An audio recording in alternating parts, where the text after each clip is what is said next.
Yeah,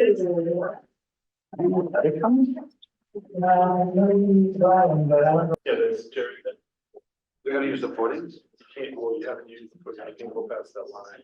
Yeah, because we got, I think it can be zoned in the. Right, they grandfathered in. Grandfather by Oh. using the existing foundation. Oh, okay. But I think you understand the way the bridge, where the approval is, that you're gonna use. Yeah, that was representative.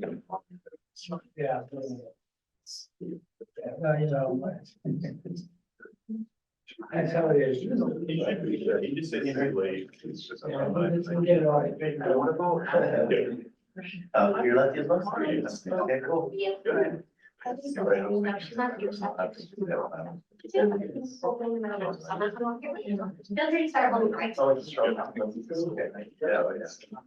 know, and we wait for a while.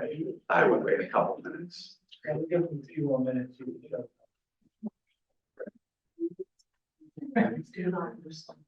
Yeah, Jeff, I went up to the Berkshire, that's what I was trying to catch. Oh, I'm I sorry. went up to the Berkshire, couple of miles, they were going out of there.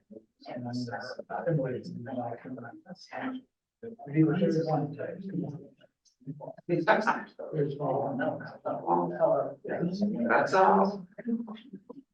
Actually, I would probably rather take a ride to the Berkshires. Because that's what I do. And I'll tell you, it's terrible. And I'm going at 90 feet and I go, oh, I have 6.2 miles to go. It's only gonna take me an hour and 7 minutes. Yeah. And I'm not kidding you. I am not kidding you, Warren. I sit on 93 in the mornings trying to get into the city. Over an hour commute and I'm only going 6.5 miles. I know, something when we do the solid review show, we actually build it in the Everett area, like, we actually build it right there. Oh, yeah. So I wait until like this, I go, even after, I usually go 500. And to get to the Everett. Yeah, you should. Yeah, you gotta go early. Any other time, it's like, you know, it's 11 miles. You know, 18 minutes, you know, 2 hours later. Yeah, and your time just keeps accruing, you know, it's a pain. I know, it is horrible. It really is. So I would much rather go to Berkshires. So, It's a long ride though, it's not 3 hours. yeah, and it's beautiful. I'm telling you. It is beautiful. My wife, goes out there. She has like some retreat yoga thing that she does and Yeah. the girls and stuff and her friends. There's Yeah, it is. nothing like, you know, grand, maybe, you know, Colorado, but if you. Well, So. Colorado is beautiful too. Yeah. It's funny, when I first went to Colorado years ago, it was giving property, Yeah. giving land. 50,000 acres, so like $49,000. Yeah. It's just ridiculous for how cheap it was. Yeah.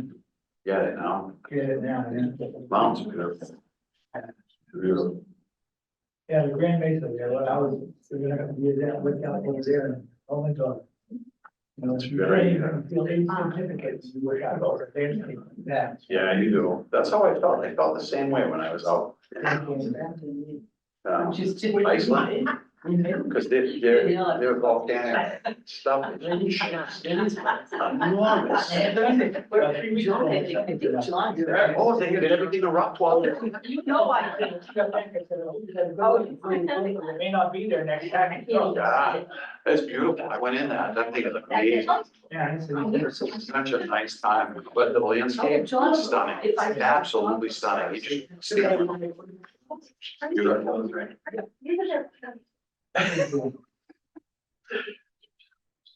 Yeah, I would totally go there again. It's an awesome. But it's active right now. It's actually Yeah. fire out of there. No, calm down, anyway. Yeah. Wait a minute, it's coming back. You gotta think the whole island is only 3 million years old. Yeah. It's a baby. There's no wild, Right. no trees, no wild. It's so weird, but it is beautiful. All the same. It takes a while for all that volcanic stuff to get calmed down and enough stuff to come in on the roots and the winds and everything. Oh, yeah. Yeah. Yeah. Rock seeds, things, and birds.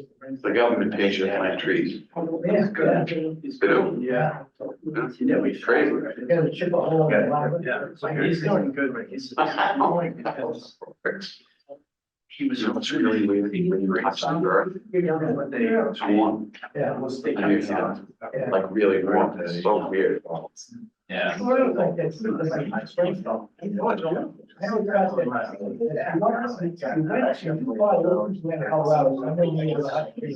Yeah. Oh, they're all. We were out there, we went, my wife, she's like, it's all one of those mountains. It's still in it. Oh, yeah. We go on, the hiking kids were coming, and I don't know what they want. Of course, yeah. Yeah. Oh, yeah. See it. Beautiful.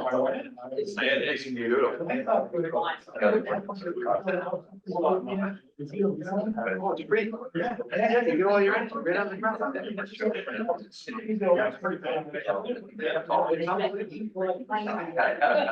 It's all free. Your energy is free. There's so much underneath. And it's clean. Yeah. Yeah. I don't think I ever met him, so. Well, it's unbelievable. When we met at Blue Lagoon, there's a spot where they bring the hot water in.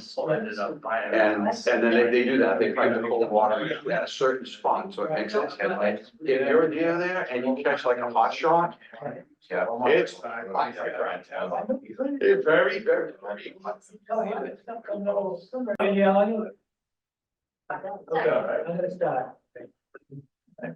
All right, I'd like to, welcome everybody tonight and, remind everyone that this meeting is being recorded. So, this house is, Peter View 97 Main Street, Oh, 9/11? 97. Oh, 90.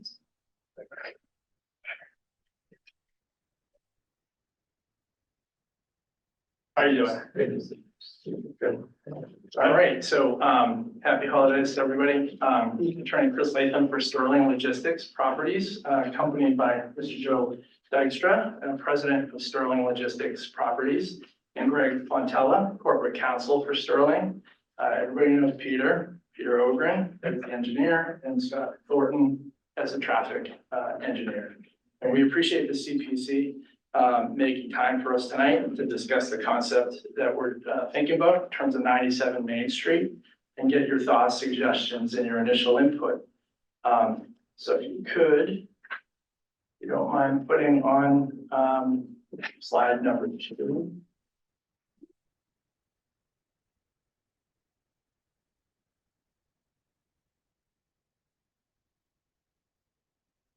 So this is just to give you a little background on Sterling. Sterling Logistics Properties is the winning bidder in the purchase of 97 Main Street, which is under contract to purchase.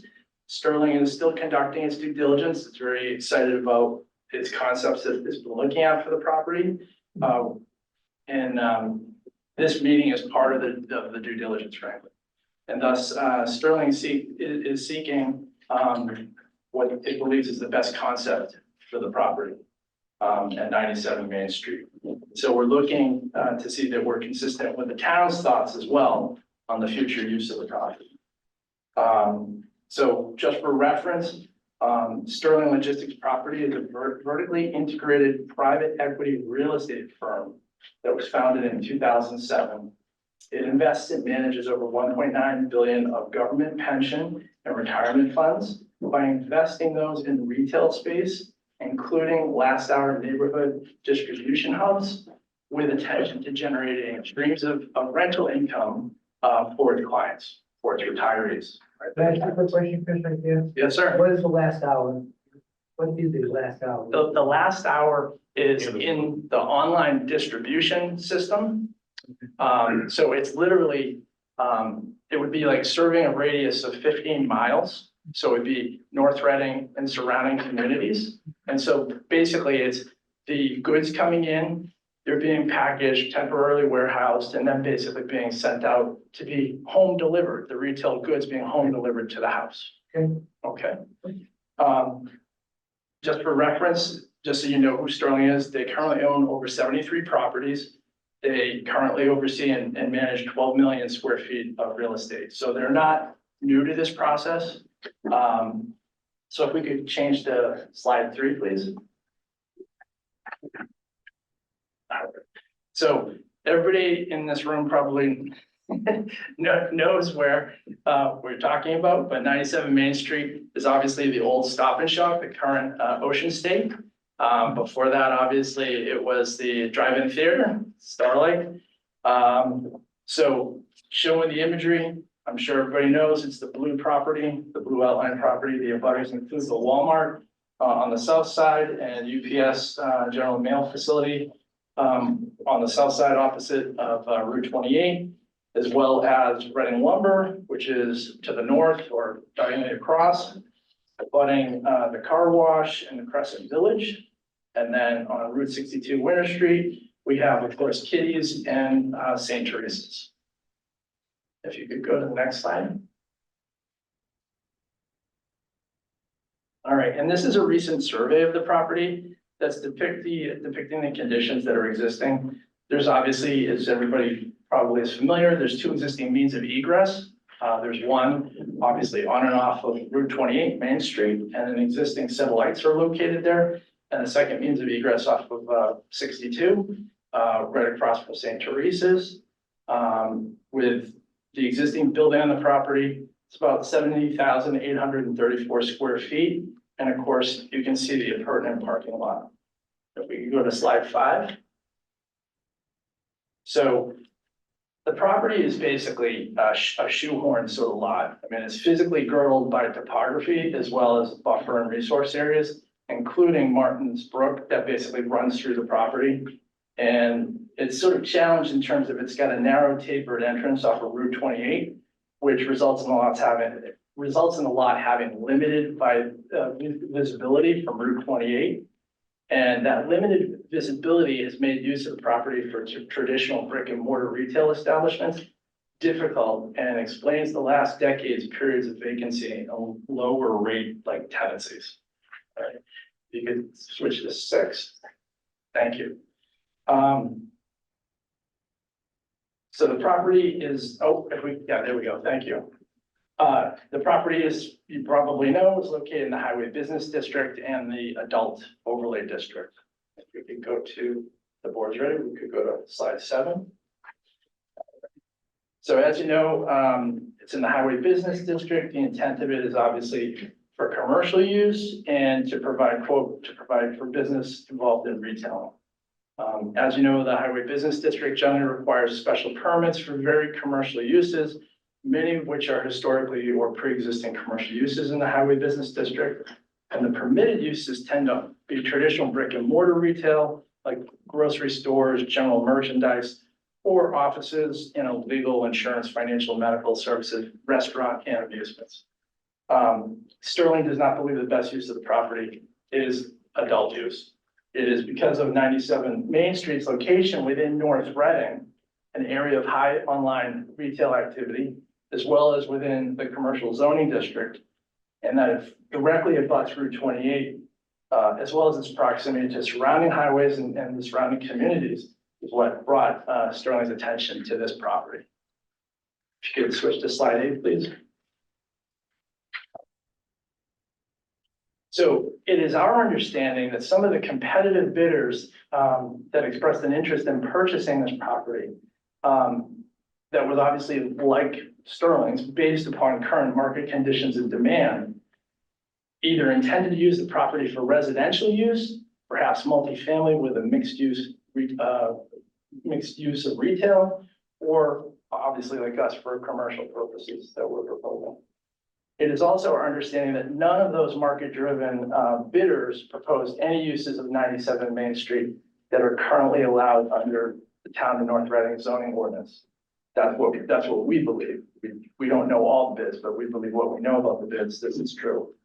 With that in mind, and despite the Highway Business District's intended use as commercial, Sterling analyzed the prospect of residential use on the property and determined that a residential use of the property would not be the best use of the property, nor in the best interest of the town, because such residential use will require a high density of residences to meet the purchase price of the property, with an estimated 200 residential units per se, that would be like a resident count of probably like 435 people, including an estimated probably 70 school-age children.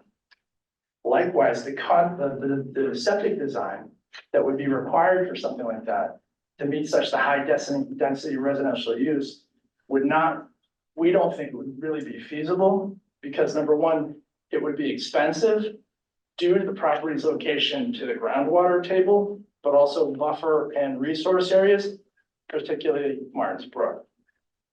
And such residential use of the property would be, we believe, a more likely candidate if there was a sewer connection available at the property, but septic, we think, would be almost prohibitive.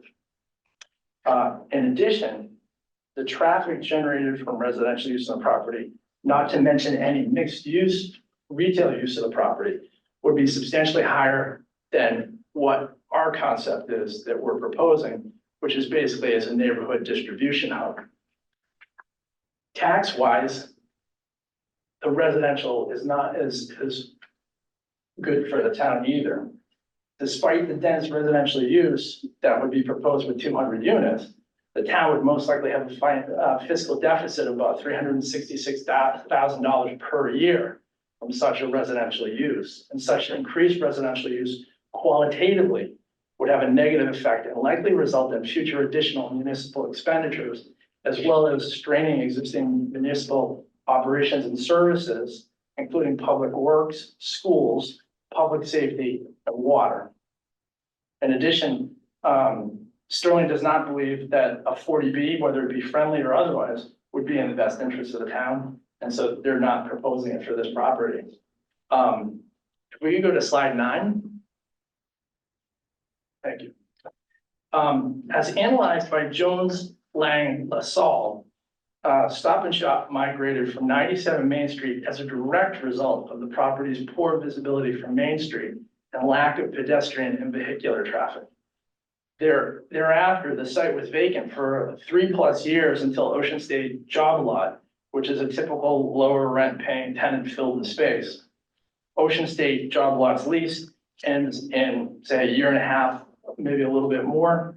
And there is a potential prospect that if something doesn't occur to change the use of this property, the site could potentially be vacant for a period of time. And if we could go to slide 10. All right. And so this is a continuation of the Jones, Lang, LaSalle, and their analysis basically says that they looked at 20 surrounding retail properties like this property. And of the 20, this property would finish dead last, 20 out of 20. And they concluded that given the competitive set of dynamics, the site history, the visibility issues, they say, quote, "We believe this is not a viable location for a grocery store or a shopping center." That's under current market conditions. If we could go to slide 11, please. Thank you. So based on retail life cycle, which I'm not going to pretend to know the details of it, but in terms of the science of that, the use of 97 Main Street as a brick and mortar retail is in clear decline and is no longer feasible. And it's basically resulting in lower income to both the property owner and to the town in terms of tax generation. So therefore, what all the specialists are saying is that a change of the property is necessary. If you could go to slide 12, please. Sterling's concept is to reuse the existing footprint of the structure on the property for a neighborhood distribution center, which would continue to be a business involved in retail by serving as a facility used for warehousing, sorting, packaging, and or distribution of goods and materials. That would be within that last hour of retail delivery. It's logistical. So this is Sterling's current concept plan for the property with approximately 21 loading docks on the front of the structure. And the existing gas station that is close to Martins Brook would be removed. We believe that this would obviously improve supply chains in North Reading and the surrounding areas, and that it would decrease delivery times for retail home delivery, which is becoming more and more important and competitive among retail marketers. If we could go to slide 13, please. All right. Although traffic counts and calculations are preliminary, initial analysis indicates that the daily traffic for a neighborhood distribution hub at 97 Main Street would be 94% less than Stop and Shop was with the gas station. It'd be 89% less than the average department store and 88% less than the recent proposed mixed residential the mixed use that was proposed by one of the competitive bidders. If we could go to slide 14, please. Thank you. The fiscal impact of a neighborhood distribution hub for the town would be positive with a net annual income to the town of approximately $239,000 per year. And such use would require little municipal services. One-time income from building permits, and other permits would represent an additional $149,365 plus or minus income on a one-time basis. It is also anticipated that such use of the property would also generate 205 jobs with an average salary of $80,000 per year. So that's the end of my presentation. And we're here to answer questions. Scott, traffic engineer, is here. Peter's here in terms if you have any questions about engineering. And so we would like we'd appreciate your input and your suggestions and thoughts on the concept. And we'd also like to know if you think this is something that you theoretically could support. Obviously, there needs to be some amendment to the zoning bylaws for this to be possible. We believe that it would probably be better for the town if this concept was to move forward with the truck traffic going onto 128 as opposed to on Winter Street. But we're open to whatever input or suggestions you have. I mean, I'll defer to you folks on that. So thank you for your time and we look forward to your questions and comments. Thank you. Thank you, Rick. Okay. You started off. Yeah, sure. Is not his run. Or job. Jeremiah. Okay, Chairman, I don't. Oh, okay.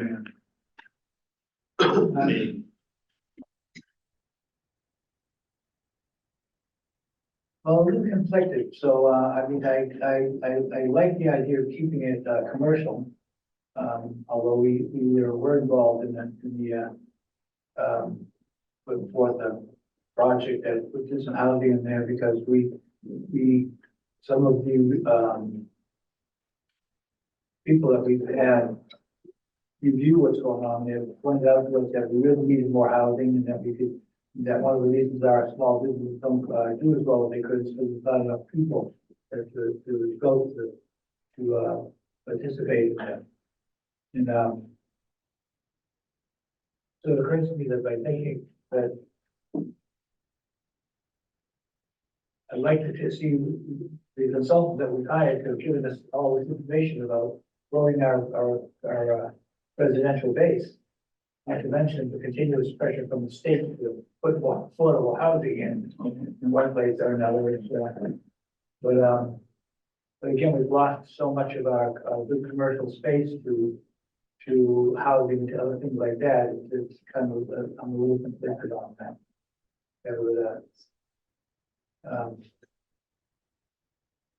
I'd like to see something that has some kind of a mix to it. But this essentially is going to be just a warehouse operation, basically. That almost like a trucking truck. Yeah, so there would basically be trucks would come in, they would drop off materials. There would be some potential resorting of materials, and then basically it'd be loaded onto trucks for delivery to our homes. Right. When you say that, is it Amazon? Are you talking about? It potentially could be Who Amazon. else would it be? There's not some Well, magical company that There's delivers around here other than UPS. Yeah, well, potentially it could be like actually a UPS or a DHL. So it could be a logistics delivery company like that, but it could also be an Amazon. You have some other potential tenants as well that they've worked with in the past that are not Amazon. So, Grocery delivery. yeah, grocery delivery, they've worked with Walmart in the past. There's a list of potential tenants that they are looking at. Amazon is on the list, but they're not the only one on the list. But we have perhaps a competing location on 62 over there in Wilmington, where they put the pad site in right now for 1,000 by 300 warehouse, so. Yeah, they like a bigger one, although mine allow it to go smaller, but Yeah, this is more of a neighborhood, Right. one, so yeah, it's not much gonna be the smaller. 1,000,000 square foot Yeah. one. Yeah. Okay, yeah. My other concern would be, and I suppose this would be a question for the traffic gentleman, and that is, what kind of truck traffic? I mean, because in order for this to be successful in that quote last hour, somebody else asked me about that last hour, which is why I asked you to explain it, so there's people listening. That would indicate a fairly constant flow of trucks in and out of it, So my concern is what, Route 28 could get pretty full of trucks at any given point. Yeah, sure. Scott Thornton with Vanessa Associates. And one thing with this type of operation is there's limited trucks that come in during the day. Most of the trucks are coming in later, and it's probably a smaller number of overall tractor trailers. It may be in the 6 to 12 to 15 trailers that come in. And then if it becomes the delivery hub operation, then those packages are brought in, they're sorted, they're loaded onto vehicles, and then those are the smaller vehicles. There's not a lot of the tractor trailers that are delivering material. So we don't have a lot of, it is across the street from the Catholic church here. But there is a couple of neighborhoods right close, right up the street, it's a little ways, and matter of fact, there's a residential house right next to that parking lot. Yep. On the north side of that parking lot, so, that 15 tractor trailers coming in at night might not go well with, all the people in these neighborhoods. I think, it's a valid point. I think that when you look at what a Stop and Shop could have done, they're getting deliveries later at night and early in the morning as well. They set 2 docks over there on that side, on the north side, and we never really, as far as I can remember, we never really got any serious complaints from anybody about them making a noise or disturbing the neighborhood. Unlike over at Walmart, which they have to constantly remind them to keep their deliveries in their trash pickups, within the allotted time frames. Yeah. So it's not to disturb neighborhoods. So, so I have a number of thoughts. Oh, I'm glad you made the presentation, but I have a number of thoughts about it, but, obviously I'm looking at this from a big picture situation, so. Yeah. What happens with all those trucks? What happens with that noise? Is there any way that can be mitigated? In other words, can all the delivery be on the other side, et cetera? Yeah. Yeah, I think as we get further into the design process, we can look at those kinds of things. One part of the reasoning behind the loading docks at the front is that it would face Route 28, where there's already a fair amount of truck traffic, with the postal service operation across the street. Yeah, and pretty generally, when we have like when we had a tire company come in and everything, we don't allow the garage bay doors to be aimed towards the street, so we make them put side of the garage and towards in from the side. So I'm not sure if that applies to warehousing, the same thing here, but you might want to look at that requirement.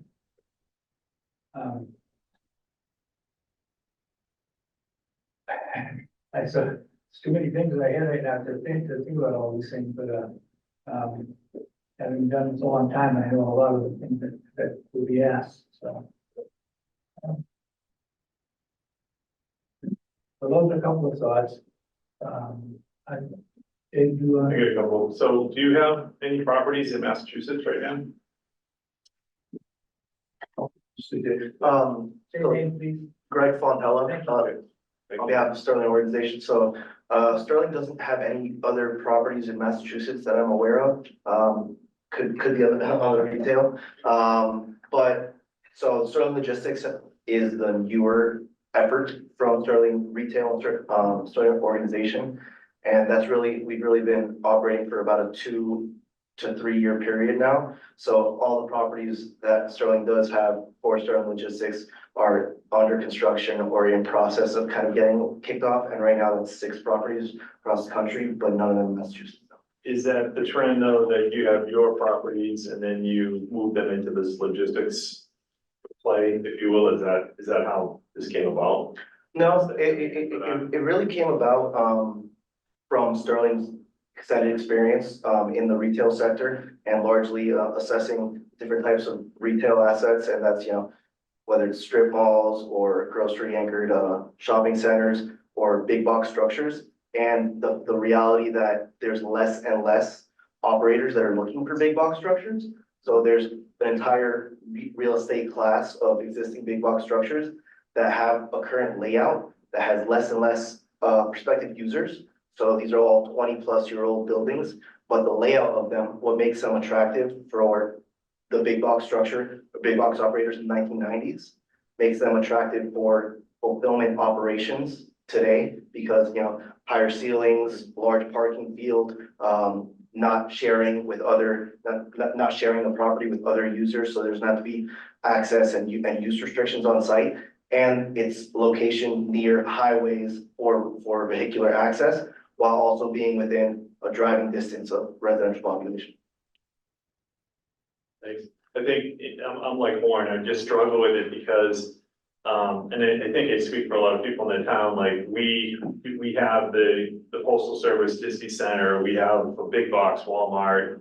I disagree with some of the reasons why Stop and Shop left. I think Stop and Shop was getting beat by Market Basket. They just went with, let's go into our smaller box that we have and, have a better cost, structure.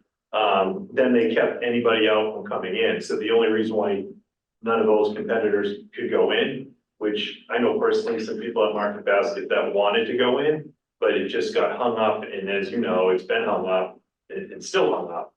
They won't let any food like Trader Joe's, anybody in there. So I think that's more the real, what happened, and why it hasn't been occupied by another.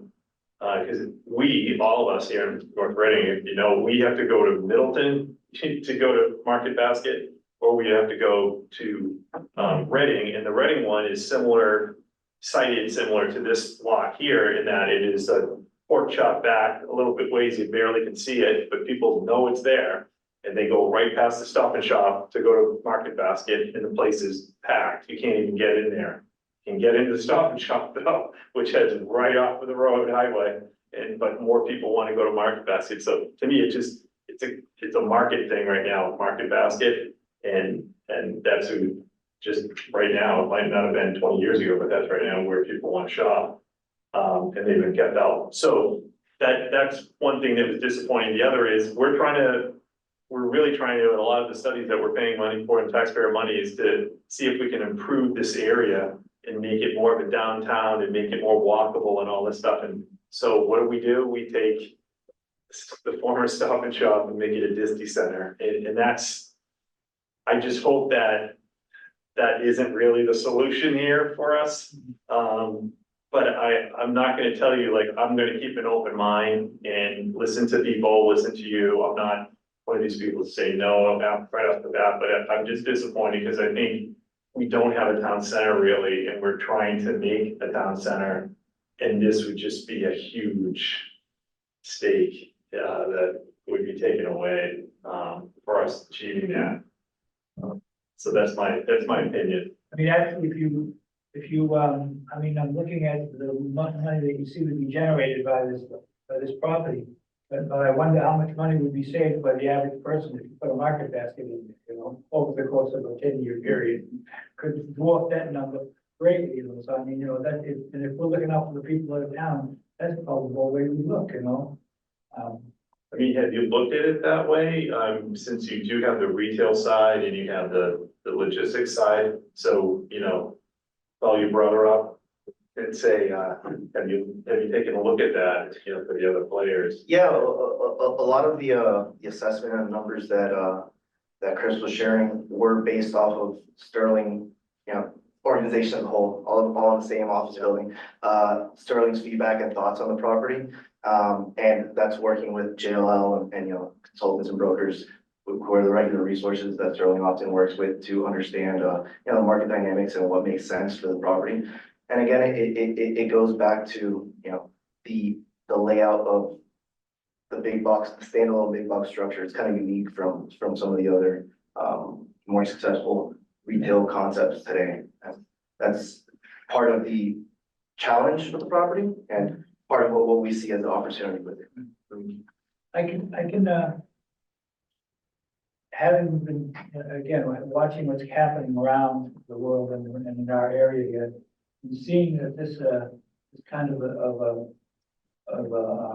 structure, is kind of a logistical thing, something that's getting to be pretty popular because of the way people are doing all the online shopping and all that kind of thing. So I can certainly understand why, you know, if they just took a blank page and said, what could we do here? What's happening in the whole country? We look at it more local because that's our job, to look at it more local. It seems to me that with all the different things that could happen here, that there are a lot of downsides to this, to this kind of, like, for example, where are all the trucks overnight? Where are they? They're all in that parking lot out front, most likely. So that means in the morning, all of them gotta be started up. I just see that there's a lot of traffic being generated, and a lot of noise being generated. Even if you could mitigate the traffic, I mean, having an existing light there is a benefit because, you know, you might have to work on the timing of that light in order to let enough trucks get out each time that light changes, or you're gonna get them backed up all the way to the building. But I mean, but those things like that would have to be worked on, but but having that many vehicles and having to deal with them every day and night, and having traffic trails coming in at night, I think it might be just a little too close to residential for people to be happy with it. Unless you had a way to mitigate all that, you know. On the south side of it, of course, there's wetland. Right. In the south and on the east side of it, there's wetlands, so you're still close enough to a couple of neighborhoods to impact them.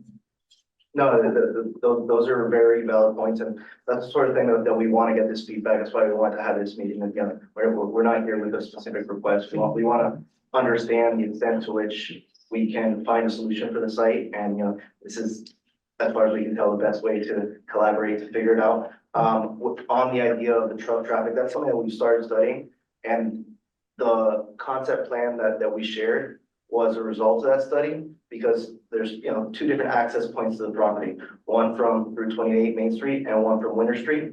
And there's a version of the plan that has all the loading activity happening on the, you know, the left side of the building, which would compel access from Winter Street.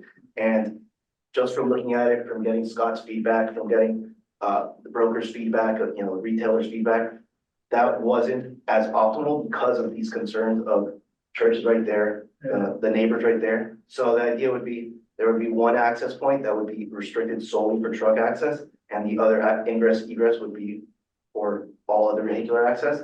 And that would create the dynamic where trucks are only coming from Main Street. So that's the idea behind the concept that we shared, but we wanted to, if you all had thoughts on it, have both ideas available to see what makes the most sense. Okay, Chris, you have a comment? Yeah, just one thing quick. You mentioned about the trucks, the volumes of trucks thing. As far as the the actual delivery operations and when the trucks or the vans are dispersed, that's typically scheduled to occur off-peak. So that's a mid-morning type of operation when the vehicles leave, and then they come back, they're usually working on 8 to 10 hour shifts, so they come back after, after the evening commuter peak. So in that way, it's less of an impact compared with all the traditional. I know you've done the corridor study for Main Street and did some counts there. But the peak activity for this site would occur non-coincident to the traditional peaks on Main Street. So Scott, you're saying the traffic would be, I mean, there's a lot of traffic maybe at this kind of facility, but the TCs are different for supermarket because they're kind of all at lunchtime or Yeah. all right at 5 o'clock. All or at 6 5, o'clock. right, people coming back from work and Yeah. back from school, Right. that's when you would Go see off. the huge demand there, and on Saturdays, obviously, and this site wouldn't have that type of I activity. mean, for the record, all the consultants that we've had, none of them have proposed this kind of use. And they've all had different ideas of what we, and perhaps you could, even get a copy of some of those from Danielle, to see what their recommendations were for us for this, well, for the street in general, but for this area as well. But so let me ask you a question, how flexible are you guys as far as looking at this and coming up with something different than what you're currently proposing? I mean, again, from a macro point of view, I can see why you're doing that. It's clearly a direction that, a lot of properties are going, but, I'm just not sure that this one is the right one for this kind of use. I'm happy to speak to that for a second. So I mean, I think Chris touched on a bit of it in that, Sterling, background, as you know, is retail and logistics space. So for the most part, that's the lens through which Sterling is figuring out, it's like, has the grounded expertise to understand the property, to take its market to succeed. So, retail logistics, I think Chris spoke to that, but in addition to that, most of the other bidders for the site, or many of them, were interested in it for residential development. And that's why we had that whole, assessment and did an analysis and got feedback from, residential broker and an economic consultant as to what are the limitations here that allow for us to be the highest bidder for the property and to pursue this when the idea of residential would seemingly be more sport, but still require a change in zoning. And that's really, we're just operating off the feedback of those constraints and issues. Because Sterling is primarily retail logistics, in a real estate experience perspective, has done some mixed use projects, but really, we want to understand the whole of it to be able to come to you to see if we can find a solution.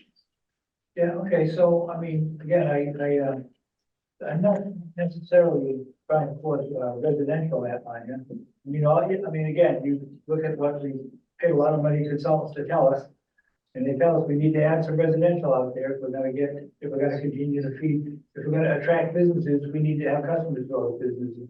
And there was a storage unit put in up the street, and they put some bunch of retail spaces out front. And I believe most of them still empty. They ended up using one themselves just so it would live there, which is a little sad. But it kind of looks like that mixed use model that the state likes so much and that we loved for a while hasn't really panned out the way everybody thought it would. So, and I recognize that, okay, so I would like to see maybe some kind of, maybe that's not the location for residential either, because there is issues as far as, like you said, with with no sewer there, trying to provide sanitary sewer, septic for the huge complex if you want to try to put one in there. But how about something different for that site? I mean, there was, and I forget who brought it to us, but they took a good sized building and they multi-floored it, and they put a bunch of small stores in the bottom remember that? You sure see that? Remember? Not that The few. Atticus study, Yeah, with like the market all Yeah, the big market hall, yeah, and it's local, right, it's, Yeah, there was another example that they gave us. Yeah. and, they just, it created this wonderful space that people just flock to now. And it had multiple kinds of stores in it, multiple kinds of businesses, both, The open air. no, an indoor, all indoor. It was an indoor situation, and it's 365 days a year, so I mean, and it had both clothing and food and all kinds of things in it, so, which would fit in that, and I think the septic system that's there right now for the store would support that kind of a situation. But just to look at that, give you an idea of what else could happen with it. It's still commercial, all commercial, still a commercial space. But with becomes a destination location, not just for North Reading, but for the people in the surrounding towns. And that could provide you with the value that you need out of it. I mean, and Danielle, maybe you can find that for the, you know, that was, I don't recall immediately, I made before the end of the night, remember who that is. It's Abacus, yeah. Yeah. I just thought it was I don't recall. No, I meant the town that it was in. Oh. Oh, okay. It's in the States. So. There were a few, I think there were a few examples they gave us as well, but there was one in particular. Yeah. So, and so you would need, with that kind of thing, you'll have a lot of people, you need all the parking, and it would, you know, it'd be something that, would have, regular store hours like any other store, so there would be virtually no impact on the neighborhood. It'd be the same as the grocery store, if you will, or any other place, you know, food place. And your hours of operation could be, so you it's just, and I'm just saying, that just to look at it, to say, this is something different than what we've ever thought about, but geez, maybe it has a potential. So you guys are still in due diligence? Yes, How long have you been in that? couple of months. Couple months? Yeah, and so they have to make a decision as to where things go from here. Yeah. The one thing that always sort of surprises me, with all due respect to consultants who work for municipalities, is they say, oh, wouldn't this be great to do this and this and that? But if you look at the price of the property, no one can afford to do that unless it's done by the municipality or the state most of the time. Yeah. And I love, you know, Field of Dreams, you know, if you build it, they will come. That's not necessarily the way, we know that's not the way it really works with real estate. The price is so high. Yeah. You can't get some of the things that we would all rather have. But we all want our stuff that we order to be at our house within 24 to 48 hours. Yeah. Now, it's I not. think if you look at the site too, there's not a lot of residential around it. The only way you could ever. You say your name for it. We know you, Peter. Peter over at Hayes Engineering. Thank you. I think there's not a lot That's my of, job. Okay. but there's not a lot of residential around it. And the only way you're gonna support that is to do a concept that's a small village center with a lot of residential. That's the model that they're using in Wakefield. We've done all kinds of stuff in Wakefield. They're using it in Reading. I haven't done as much in Reading on it, but there's a little bit of retail and a lot of residential. And from a truck standpoint and a sound standpoint, we got a good opportunity here to add some, I think, sound mitigation on the north side where the trailer park is. And we're pretty well isolated on the south side by wetlands and the back by open land. So I think we're in a good spot to come up with a clean slate and mitigate the truck traffic. And there hadn't been a lot of people working at the site to do a retail here. I do agree with what you said. I think Stop and Shop was opportunist when Atlantic Supermarket went out. I think that was part of the reason. And we did do the market basket next to the Stop and Shop in Reading. Yeah. Familiar with that site? Yeah. Yeah, I thought. And that's not an easy site, Peter, just that you're. That was gonna kind be, of yeah, lines in actually. there. No, I know it. The access is terrible. Yeah, And you can't find any place to park at the Yeah, market you basket, but it's not, so you park. They probably stopped. You walk over the Park market. up there. Back. That's right, and I agree. I think the market basket might go there in a minute, but there are deed restrictions that wouldn't allow that. Yeah, I'm sure. Put it on there by Stop and Shop. Yeah, sure. That just proves what he said. yeah, so And that's their right to do, you know, whatever, I'm just saying that that's more the reason why I think supermarket hasn't gone back in, or some higher, better use retail, Trader Joe's, all that stuff, but, Some other retail could go over there, but not as a food store. Yeah.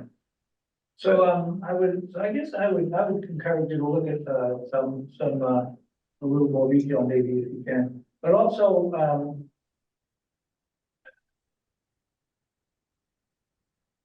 you might, if you want to put a little time in and see how you can make this palatable to a neighborhood. Because I don't, right now, it seems to me that that it would be intrusive on the neighborhood. You really have to find a way to mitigate noise and where you're gonna park the vehicles at night, how, you know, all those things. I mean, I think they tried to park school buses up there once and they got a lot of grief. So, I mean, there's something to be thought about there. Yeah, just so you folks know, we actually had people like start talking to people in the neighborhood about their ideas and thoughts like that. Most of the people that were talked to were not in favor of residential going. Which, That happens every time we do a subdivision. yeah, The people not that are our next, you know, don't want to do subdivision, even though a couple of years ago, they were the ones who didn't do the new subdivision, Right. now don't want the next. New subdivision. Right. So that's a pretty common thing there. So anyways, when they were walking around, that's what came up. They're like, Yep. no, we don't want residential, you know, and I think one person mentioned a town center, but didn't really talk about how financially that would be feasible to do a town center. Yeah. It would have to be funded by, again, you know, a major amount of residential, the fund being able to take a piece of the land and make it into a town center kind of thing, you know? And again, because of the value, as you pointed out, the value of the land is so high that you really almost can't afford to do that. We had a plan that we put forth with advocates and we lost some of the major pieces of it. And so now I don't think that whole plan is feasible anymore. It's not a piece of land that's surrounded by uses that are conducive to a town center though. Well, The reason North Reading doesn't have a town center is it had a center of town, which was the historic center, and then Route 28 came and then kind of was a tug and war between what was there and the retail, you know? so they got a nice town center in Andover, and they got one in Reading, but fly right through here. So Well, no, 28 was a big draw, and then they built 93, and that was it. Yeah. As you know, 93 was originally 28 relocated, so. Right. I think it's a matter of this is a use that's viable and others have not been, and one of the issues is sewer. And, I don't know, I know we did study it previously for multifamily, but I never did know whether we could actually take care of the sewer. Would definitely be a treatment plant. And that comes with its complexities as well, so. Yeah, well, we have a number of treatment plants in town now. We got one at the high school and then we got one over on Martin's. Oh, yeah, I mean, 20. Edgewood so I someone on mean, the agenda tonight. we went from none and the next thing you know, we got 2 or 3 of them, so. So they're a viable situation, they work okay. The one with the post office says over there doesn't work as well as good, but It's also surface disposal, and I don't have to tell you that, so. yeah. And I don't want to speak for Scott, but in terms of traffic, residential is going to be much higher traffic. Yeah. So, But there's a difference between, for the average person, between seeing some big trucks go back and forth and their neighbor's car going back and forth. Their perception of it is different. So go ahead, Gary. Yeah, I have a couple thoughts too. I think, just my own opinion, what I see is I think that what you've described sounds like it should be on Concord Street. Just my gut. I think we've talked about Main Street so many times, and Main Street, we look at as like a jewel that we've got to polish. And I think when you talk about, like, for instance, what is the hours of operation, actual hours of operation of this proposed plan? So of course, you know, we're looking at it in a conceptual way right now without an end user in tow, right? So that means each user would have a little bit different, but the general trends are that it would be 24 hours with everything really smoothed out throughout the day. So it doesn't have high peaks. It has, larger trucks that a handful of larger trucks that deliver overnight, and then phased operations throughout the day. And like Scott spoke to, because a lot of the information that Scott is going off is just, this general use type, which is the same sort of information that we have. It's general use type. What it does is it has rolling, so it has X number of vehicles come in the first shifts, as rolling shifts throughout the day that are meant to not peak or even be impactful during the peak hours. Okay, I also have another question. I think, Chris, Yes, sir.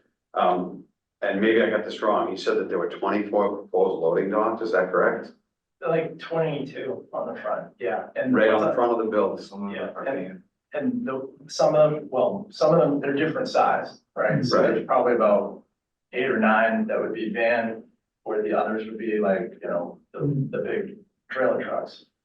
The existing ones that are on the north side of the building, across from St. Teresa's, those would go away.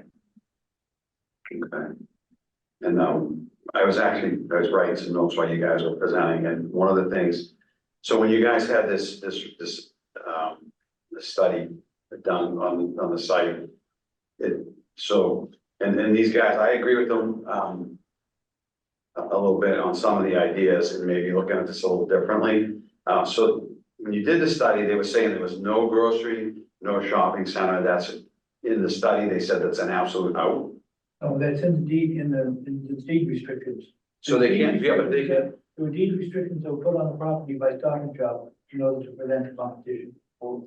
What I was saying was that what we know of the other bidders that put forth bids on this, to purchase this property, they were looking at residential mixed use and commercial.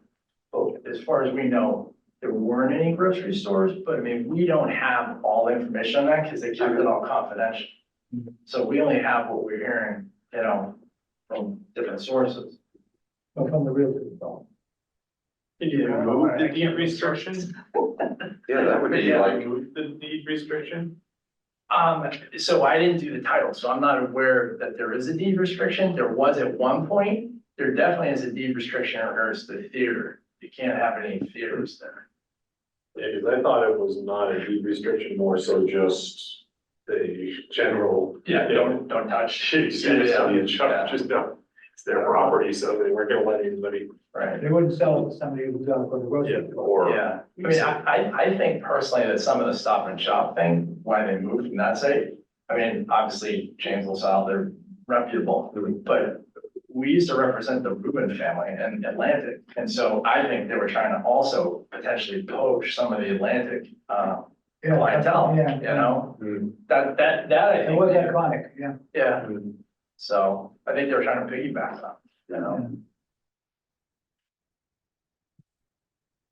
Mr. Griffin, do you have any other suggestions or? I don't know, I know what, like, yeah, I'm sorry, I know that, like that, like, we're trying to come up with ideas that, so we know what the town is hungry for. And we know what the town really, we have a good handle on what they'll support. And that's what we have to try to do is find a happy medium.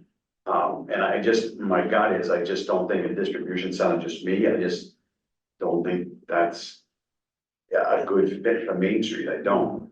But again, I think it's great that you guys came here and shared all this stuff with us, because the more you talk about it, the more we discuss this, we're gonna find hopefully a really good remedy for this property.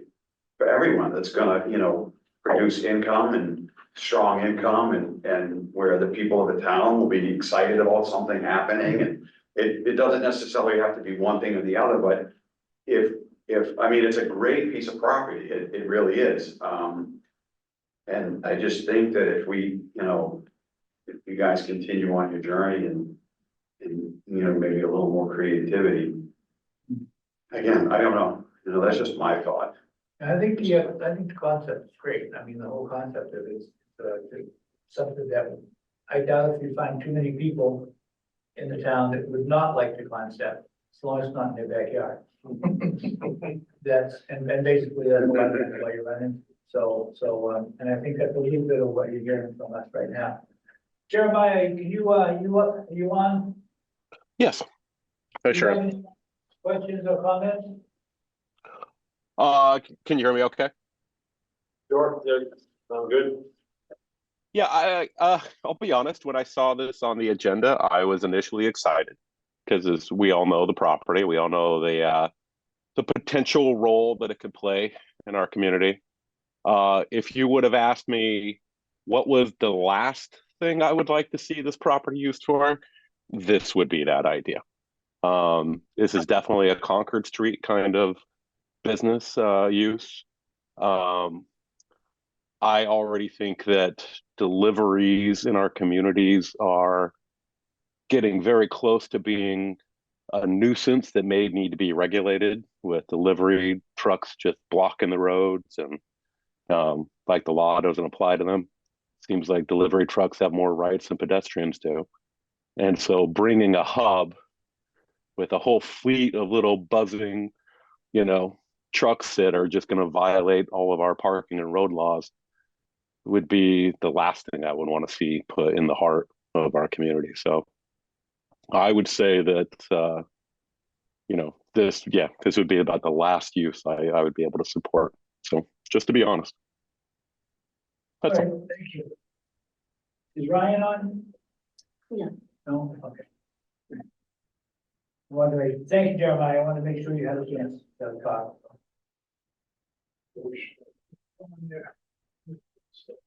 So I think, Yeah. So I think you have an idea of what we're looking at here.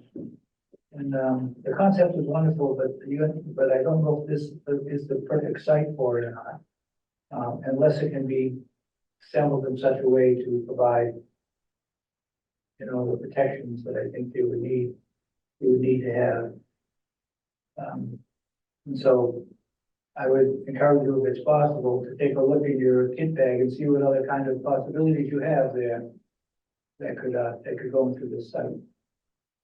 And I'm realizing that we're in Wilmington, I think I mentioned to you, there's a huge pad site going in over there that I do believe is Amazon.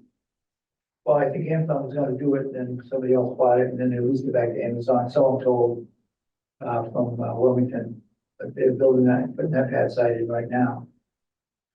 So I don't know if that's competitor or if that. that's more intermodal, right? I mean, that's off of, Yes. to use 93, so they'll barely go beyond that point, that box. Yeah. So they go right back, 93 and right back. I don't think they'll. The whole difference is, Well, they could, I can't. Yeah, I I mean, think they're that likely to have theory a that situation. makes sense, it's a big box, it's different than this model. it's, yeah, that's exactly right. The whole, I guess, distinction is, it's all about scale, right? So like the different scale of it is how all the different externalities impact the surrounding area. And, the smaller scale, the smaller the delivery vehicles, the less the numbers of everything. And that's why, this approach is big box retail structure, not like million square foot structure.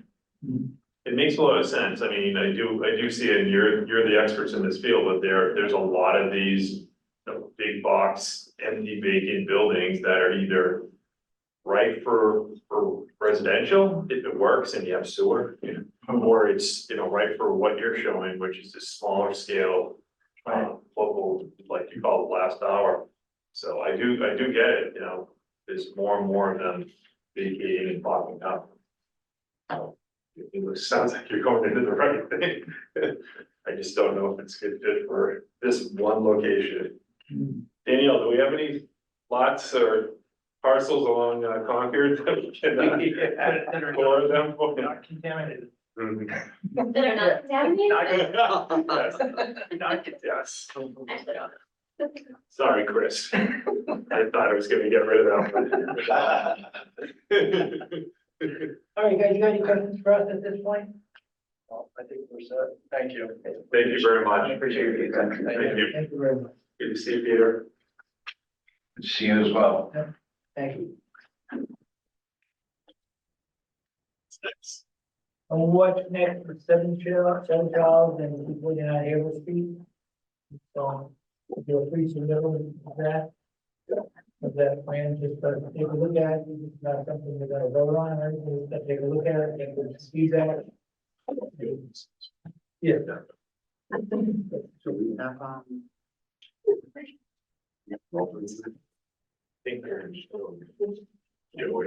Yeah, I'll bring it up in Yeah. presentation. Just give it a second. Take care, Chris. Thank you, Chris. Thank you. Yeah, you too. Merry Christmas. Thanks. Thank you. happy holidays to all of you. Thank Good, you. Peter. Yeah, we're probably many years of working with this family, no attorneys here, so, Good to see you. it's good to see you. You got the A team. Yeah. B team's here. Well, you have to show deference. B for Bobrick Engineering Construction. My name is John Bobrick.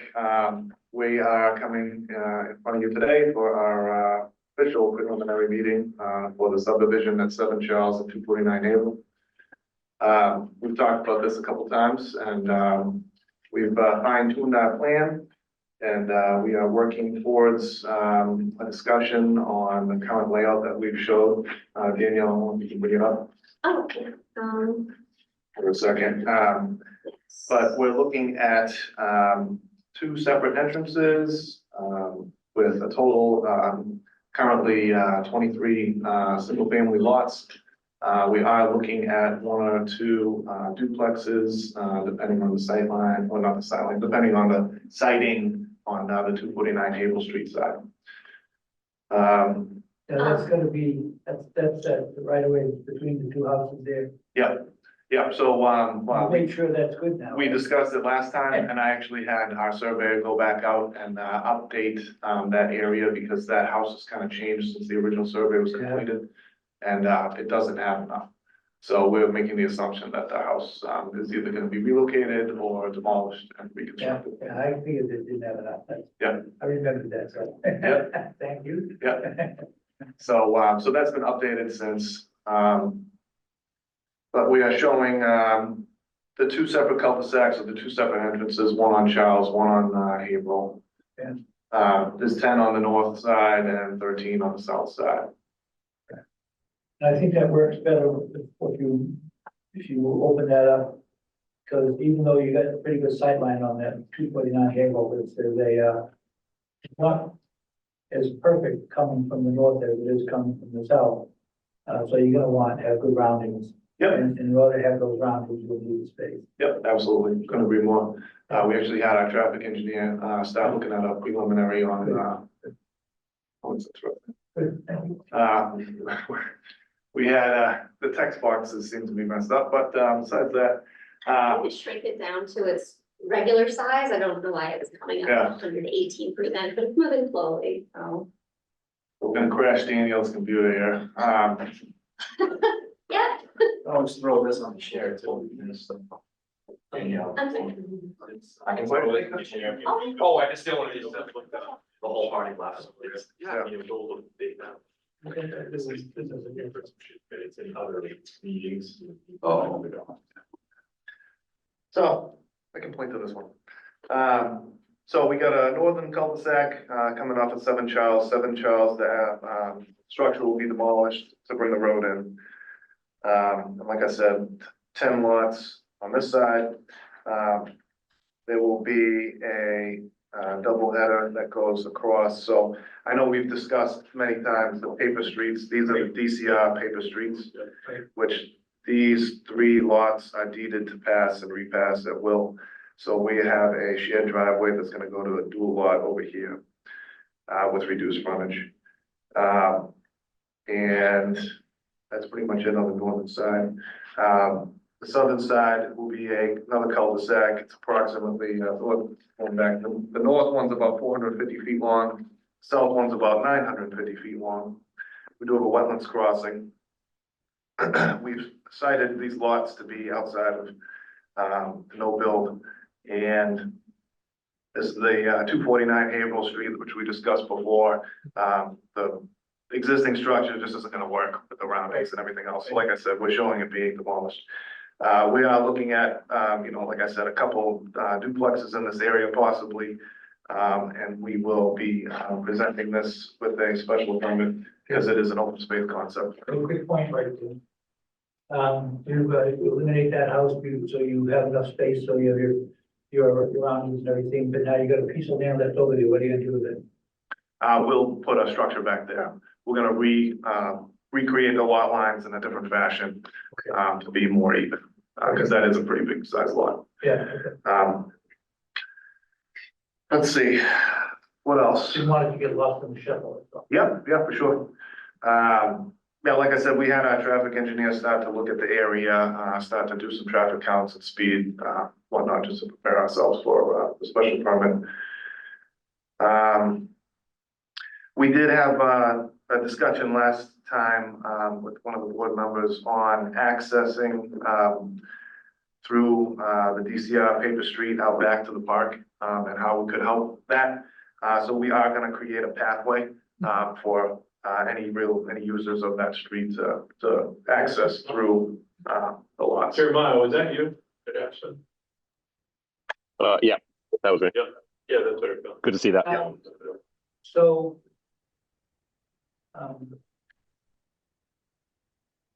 The issue I would see is, somebody says, oh, there's some state park out back here, I think I'll drive out there and park someplace. They're gonna park in that cul-de-sac, or where are they gonna park? Great question, something that we can discuss further, maybe with About that. some signage.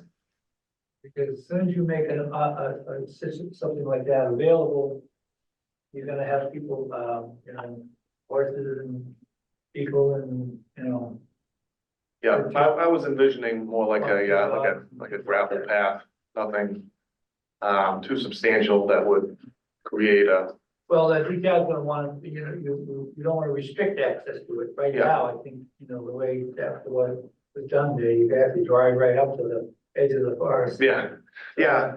This DCR path is mostly clear too, so you do have, That's gonna stay the way it is. Yep, we're gonna work with Concom on restoring the crossing. Yeah. It's got a tractor crossing right now that's there. So we've discussed that with Concom. So where that existing road comes and goes up to the edge of the state forest. Yeah, right over there, right there. Is somewhat of a little bit of an area there. I think he originally said he's gonna create a parking spot right there. Yeah, so that was with his original DCR plan that had, Right, so now you're gonna put a pathway there, but you're gonna encourage people to park in that cul-de-sac if you put the pathway there. So is that really the best idea? it's a good point. Yeah, it's a good point. I was more or less going towards, listening to the feedback of the board, and I figured it'd be a good point of discussion. A lot of experience, but Yeah. help as much as we can. Yeah, but ultimately, I mean, I am open to any interpretation on I kind just of, think you might wanna be careful with that because you're gonna have, people very upset and. yeah, it's a good point. I was more or less envisioning these houses Yeah. getting back to the park rather than having to go back around this way, kind Yeah. of thing. I don't know if anybody It wants, creates, I mean, at the end of the day, if anybody wanted to, this is gonna be open space in here. People could just walk that way. Yeah. And we could avoid so that. the people within the subdivision could have access to the park really easily, but if somebody comes from the outside, you're gonna wanna drive in. Yeah, ultimately, they have that half paved area over here. So they can still use that. Yeah, most people use that. It's still dangerous. Yeah. Yeah. Okay, To it doesn't really pull it solve out of things. there, but Yeah, but that is, it's so it's gonna DCR. stay that way. Yeah, it's DCR land.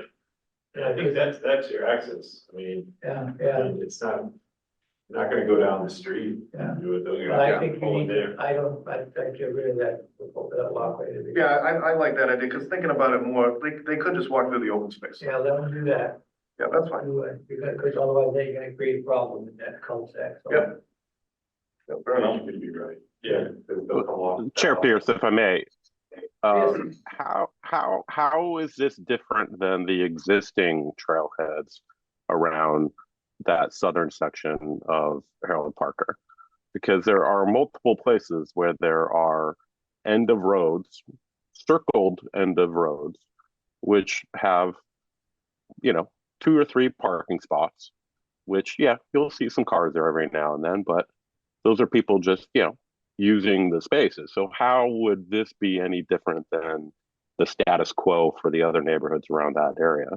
The concern about like outsiders coming in, I mean, I know this because I'm steps away from one of the trailheads, and around hunting season and stuff like that, you have cars parking there first thing in the morning. And yeah, I'm not thrilled about the hunters, but it's their right, and I'm happy to see people use the the natural resources. So this just seems kind of like in keeping with maintaining access to that section of Harold Parker. And this idea you mentioned last time, like unsavory characters or something using these access points. And to me, I'm still wondering if you can give me an example of, is there a problem happening that I'm unaware of, and how this would be different from the existing trailheads around that neighborhood. Well, there's the trails that come right across from the camping area up there. There's a big space there that's generally full of people. There's a lot of people in and out of there, walking their dogs and taking bicycles and stuff, because there is a road in there that's blocked off, but it goes all the way across Berry Farm and so forth. But the state police also drive in and out of there, just like they drive in and out of the camping area there on a regular basis. Make sure that they keep it all safe. They wouldn't do that if they didn't think that was necessary. This is a very different section of park than Berry Pond and that Yes. campground. I mean, the southern part of Harold Parker in North Reading is a quiet area that is mostly used, in my experience, by townfolk, and we already have access points around the other neighborhoods. So encouraging developments that put this natural space behind somebody's backyard. And if you're out for a hike and you can't even come out to the street to try to get your bearings, if you get lost in the woods or something like that, is to a disservice to the community, in my opinion. Well, I think what's gonna happen here though, Jeremiah, is that roadway that Alchek built is gonna stay there. So theoretically, one could drive right in there in that roadway and drive essentially right up to the edge of the forest. So the concern was, is there a couple of parking spots here where they could park? Because if not, if they wanted to try to get in, they'd try to take one of these roads for the, and get into one of the cul-de-sacs and park there and then try to go, you know what I mean? And these cul-de-sacs. But I go back to my point of, how would it be different than like Arlene Drive? I mean, that is a end cap circle. I agree with you on that. That's kind of how I go in there, by mountain bike or whatever, I jump in there because I'm coming from a different direction, but to Jeremiah's point, yes, similar. I guess I'm not really understanding the issue, Jeremiah, because I think but you can help explain it to me, but the existing is gonna stay that way, so you can still come off at that intersection on North Street. Yeah. Or Arlene, like you said, get into that area, but the developments to the north and the south, the 10 to the north, the 13 to the south, are kind of like independent, they're just on either side of it now. Yeah. So, and we just talked about the path that was on the south side that was going directly into it. I mean, that maybe perhaps it's not good to have an implied path. So then you just have this 2 separate developments. If people want to go back there, they go back through their yard or whatever. To that public area. Are you seeing it different? I am. I think that we should do everything we can to preserve access to these public spaces. So, but again, I don't see the fear of, I'm not seeing the fear of these nefarious uses ideas, so it's, the idea that, if we put a parking spot there, people are going to use it. Oh no. I mean, well, that's what it's intended for. So Jeremiah, you saying that then, at the end of the cul-de-sac for the example here that we're seeing today, on the south cul-de-sac, you'd have that path so that a person could come to the end of the street like they do in Arlene and just park, and then use the path, right? Is that what you're saying? I'm not suggesting we necessarily need to put out street lamps and fully marked spots that make it like hey, come put your camper here, but at the same time, I think that the trail access, should be preserved, even if it means it has to go through people's yards. We have that in other places around town. So looking at the plan in front of me on the slowly loading share file, it's hard to see the nuance. But sharing feedback, this is the kind of stuff that, I'd be hoping for. So we'd leave in the connection on the south cul-de-sac into the area, and then would we have one on the north? I mean, it looks like where that shared driveway is, you would just kind of open it up, right? Just have an opening from that north cul-de-sac. That one's a little different due to the shared driveway, and the zoning requirements associated with that. Okay. Yeah, it'd be a little more tricky. I'd be apt if I were in this area to just take the DCR path in. And to complement what, Mr. Johnson was saying is, and really what the, chair is saying, I mean, we could delete that path and provide a path that doesn't necessarily go through yards. It's gonna be a public right of way, 2/3 of the way down near the wetlands crossing, where it can still be accessed. So they could almost park right on the street right there. Yeah. Versus going down to the cul-de-sac too. Yeah, they could stay on the DCR. That might be actually Yeah, and then way to do it goes straight through the open space area, that the town will. Would you propose widening the street, just have a little turnout, a little, Where the, or is it all wetlands crossing? So that would be in the buffer zone. I I would see, I can see it right Yeah. there. increasing the, impervious wouldn't necessarily be great. A 200-foot bridge, man, Yeah, no problem. foot. So yeah, definitely hearing the feedback on the access. It's, Yeah, similar to Jeremiah discussion. is, he's coming from a really good perspective, that I wasn't as much, so I'm kind of back whatever he's saying, and I agree with him. But I think overall, like, you guys are really getting there, like, everything looks to me good right now. With some of those access issues just to be addressed, that's about it. So is the big question, Joanne, John, is the big question then the availability of parking? Is that what I'm hearing, Mr. Johnson? So you just want to make sure that we provide a connection, that it's not merely pedestrian access, that you want to ensure vehicular access? Not necessarily directly to DCR land, but that we provide vehicular access to park and then use the pedestrian paths. I would say that, dedicated parking is not what I'm asking for, but, a solution where, yes, people are going to park there and take their dogs for a hike, and as long as that's planned for. And I think there are a lot of options on this property to do something like that, and probably down in the back of the cul-de-sac isn't the best, because then you'd almost have to try and move, you create more impervious area.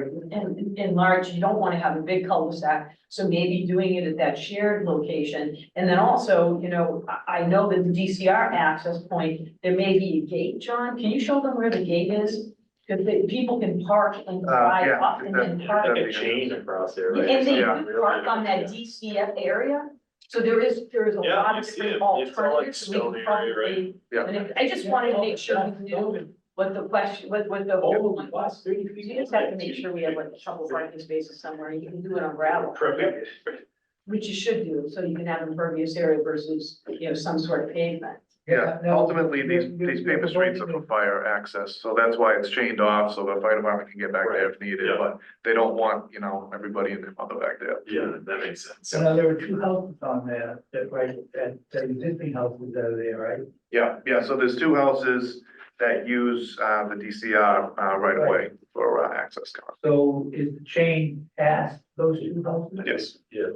and Aljack has an old construction trailer Past there. those two Yeah, houses, exactly, so. and then there'd be a place where they could actually park a couple, because it's pretty wide. Yeah, You can 20 park wide. 4 or 5 cars, right? yeah, it's plenty wide. And then some of you walk in from there, yeah, that would probably work out. So we can try and show that to you. We'll Yeah, show you where the yeah, access those spots change-off are. area. Because that'll be helpful. We show you where the access spots are, where a car can park and how they can walk. And it is important to John that, people in the residents also have access so that they can actually get out of their cars, cars, walk out of their houses, walk down the sidewalk, and walk out to the, to the park. I mean, that's a huge selling point in a big There are advantage. people that are in the subdivision, they have walking access to the whole thing. though. Yeah. Some of them do, but some of them will walk by like that, you see, you'll Oh, see, that- they have that wetland issue, so That they wetland need to issue, walk yeah. down the street. Yeah. But for the most part, yeah, you can almost get to the, Yep. you can almost get there from everywhere, right, John? But even when you restore that area, will that be a physical barrier to people walking through? Up here?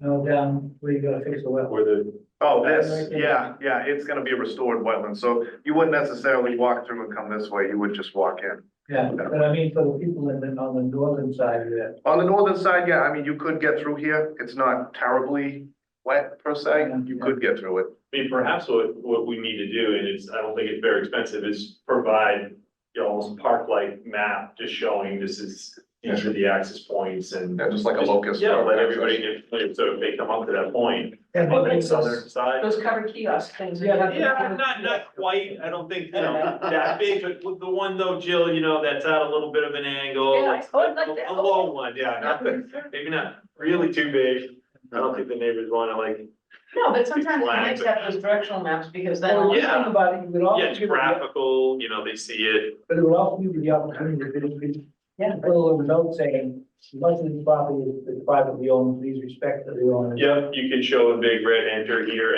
so people understand, like, these are the public access. You don't want people going, some people think, oh, look, the park, I'll go through this driveway, it's easy access.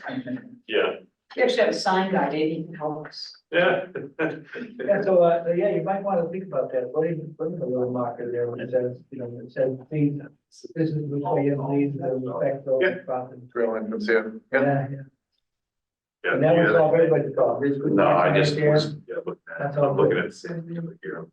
oh, yeah, just kind of, yeah. Okay, Jeremiah, any more questions on this? No, happy to see that the feedback was incorporated. Thank you. Yeah, good. Yeah, any? No, I'm good. No, I'm good, appreciate it. Good, thank you. Yeah, next steps, we'll see you for, the, open space, special permit, Okay, and, we'll go from there. yeah, Thank you very much. yeah. Thank you all.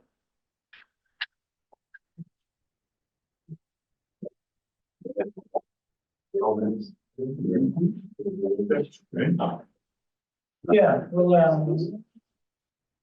Or is there another one? Yeah. Thanks, Joe, for your help. Send the Don't bill. hold me, Jill. Yeah. Yes, I Yeah. can. Can you be there tomorrow?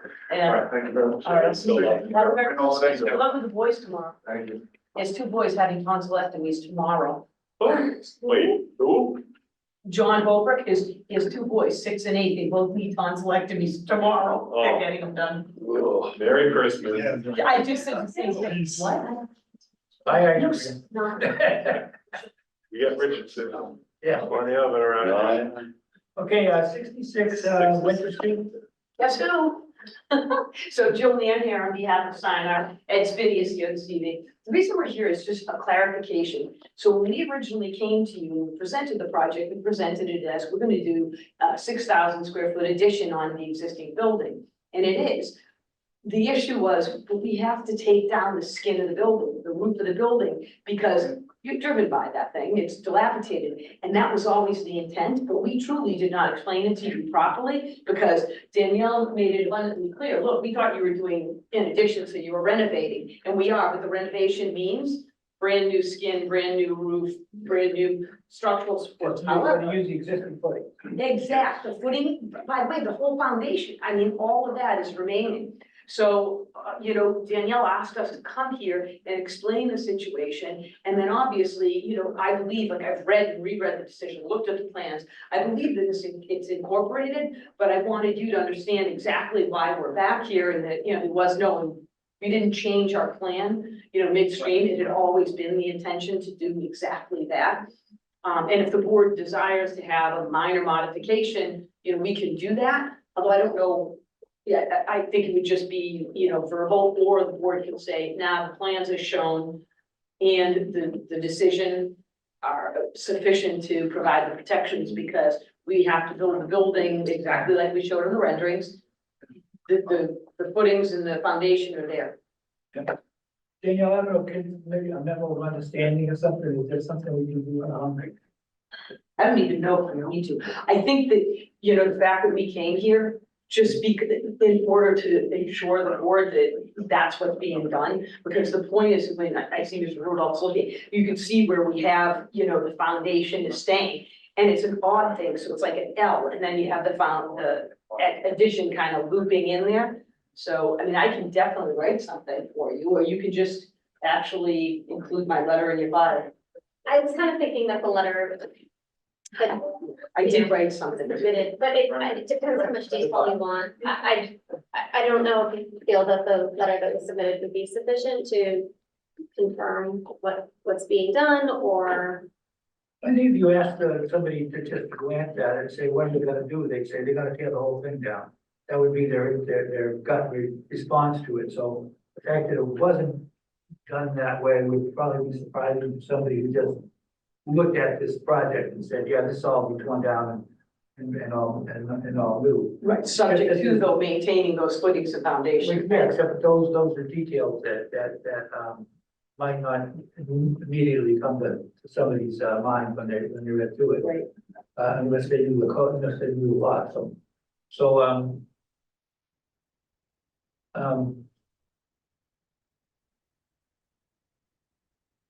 I think, I don't know if we need to actually take a vote or something to agree to, or just maybe a consensus that we understand what the situation is, and we're okay with it. And just ask for the letter to be, you know, placed as part of the record, and that would be it, I would think.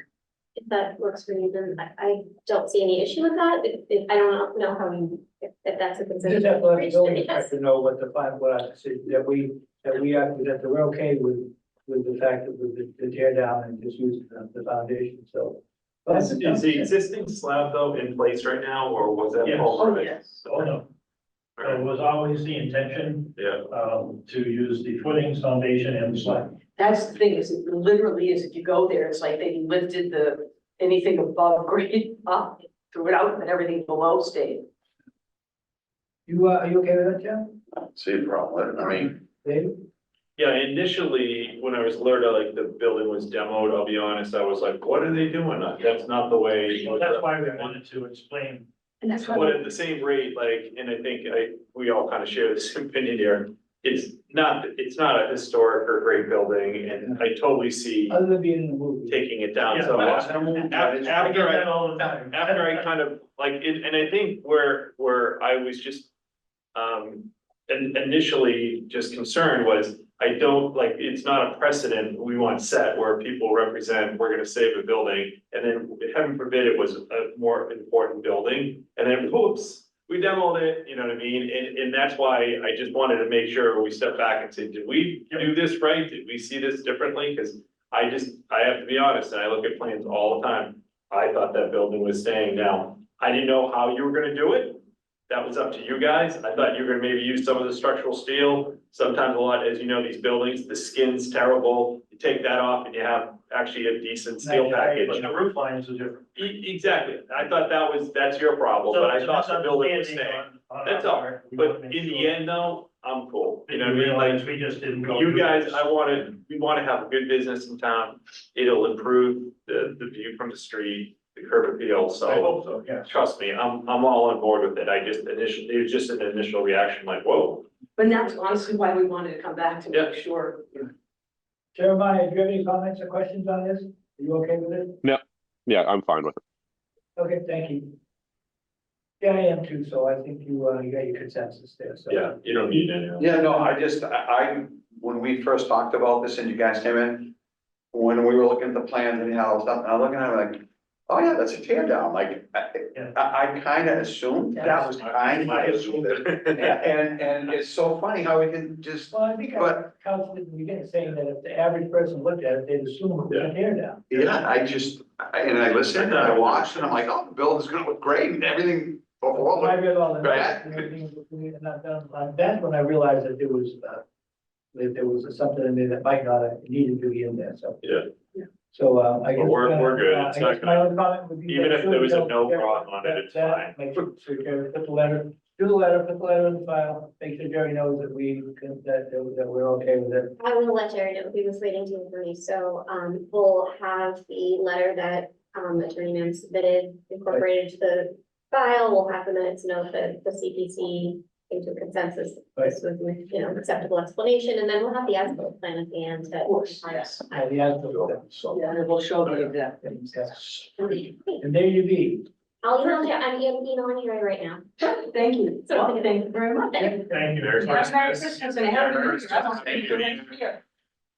See you in January, Jill. You most certainly will, and hopefully we'll get that project up and running, Yeah. and we'll get parking spaces, Mr. Johnson.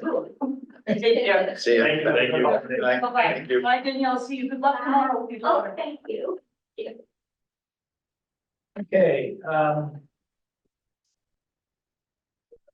Libra, huh? Oh, Greenbrier. Is Greenbrier. anybody here?